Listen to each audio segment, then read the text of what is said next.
მარიანს. სალომე ზურაბიშვილის ბიოგრაფიიდან ერთ პატარა რაღაცა შეგახსენებთ. არჩევნები რომ მორჩა 2024 წლის. პირველად ქალბატონი სალომე გამოვარდა და დაიწყო ყვირილი არჩევნები გაყალბდა. მაგის მერე აყვნენ სხვები. გვარამია იქვე იყო სინქრონიზებული რა თქმა უნდა. ამას საბოლოო ჯამში მოყვა ის რომ მარტო ზიან ქოცები პარლამენტში.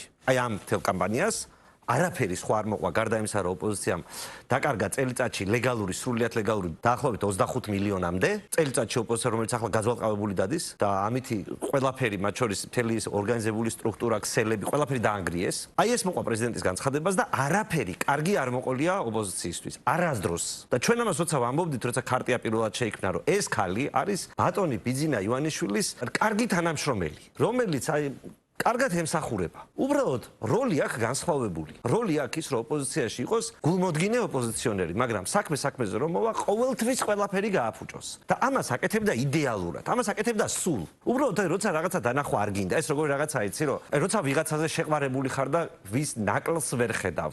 აი უბრალოდ სალომეზე როგორ შეიძლება და ერი გაგიჯებულიყო მე არ მესმის, მაგრამ აი ფონად შეუქმნეს ისეთი რაღაცეები, რომ იცით რა, აი ნახეთ ქალბატონი პრეზიდენტი, ლეგიტიმური პრეზიდენტი და ასე შემდეგ. ხალხმა ეს სისულელი დაიჯერა და მე მინდა რომ რამენაირად ადამიანებს ავუხსნა რომ აი სანამ კრიტიკულად არ შევხედავთ ჩვენს არჩევანს სანამ მართლა არ გავიაზრებთ არა პანიკაში ხმა არ დაიკარგოს და 4-5-85 და ასე შვიდად დავფიქრდებით გავიაზრებთ რა გვინდა საერთოდ რა გვინდა ჩვენ მთავრობას რას ვთხოვთ რა არ მოგწონს ქართული ოცნების იმიტომ რომ რაღაც რო არ მოგწონს ხო ფაქტია და ნაცვლად იმისა რომ ამაზე ვილაპარაკოთ რა არ მოგწონს მიდის ლანძღვაგინება შე რუსო, შე აგენტო, შე ასეთო, შე ისეთო და თუ რამე ხალხს არაწყობს ხალხი, რომელსაც არ შეუძლია კონკრეტულ თემაზე სიღრმისეული დისკუსია, მსჯელობა და იმის გარკვევა რაციონალურად რა არის სწორი ამ ქვეყნისთვის და თან ქვეყანაში ჩვენს გარდა პოლიტიკოსებს, პარტიები იმნიშნით კი არ არჩევენ, რომ მათ რამე კვალიფიკაცია გააჩნიათ, რაღაცა თემა იციან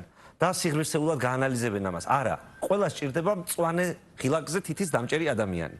და ახლა ვისი შენი მწვანეზე თითის დამჭერი ადამიანი მოერევა თუ ჩემი, აი ეს არის კონკურსი პოლიტიკური და აი სანამ ადამიანები არ მოთხოვენ საკუთარ პარტიებს მსჯელობას იმასთან დაკავშირებით თუ რას ფიქრობენ ამ ქვეყნის მომავალთან მიმართებაში, ჩემი აზრით არაფერი არ გვეშველება, ჯარიმებიც გაიზრდება, მანქანებსაც აქამდე ხო 10 წელიანი იყო აკრძალული და 6-მდე ჩამოიყვანეს, 3-მდე ჩამოიყვანენ.